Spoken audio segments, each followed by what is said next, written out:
এই জনগণনা আপনি দেখবেন এটা বিহারের অনেক বড় অংশে ঘটছে, যেখানে মুসলিমদের অংশ আসলে কমে যাচ্ছে। এখানে বৃদ্ধির হার বিহারের বেশিরভাগ অংশের তুলনায় কম। কিন্তু এই এলাকায় নয়, এই কিশনগঞ্জ, পূর্ণিয়া, কাটিহার, যেখানে ওদের ঘনত্ব বেশি, সেখানে ওরা তুলনামূলকভাবে দ্রুত বেড়েছে। তাই আমি মনে করি এটা কোনো ধরনের হিন্দু প্রতিক্রিয়া হিসেবে দেখা যেতে পারে।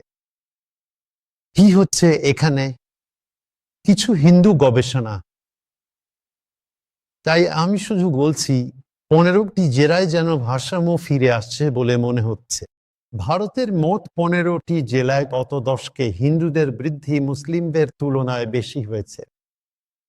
এটাই প্রথমবার আমি এত বড় এলাকায় দেখছি যেখানে হিন্দুরা তুলনামূলকভাবে দ্রুত বেড়েছে। তবে আবারও বলছি, এটা সর্বভারতীয় তথ্যের ভিত্তিতে বলা হচ্ছে।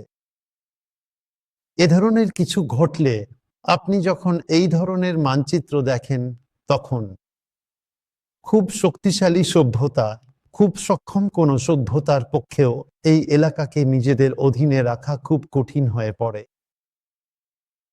এবং আমরা এখনো কোনো শক্তিশালী সভ্যতা নই।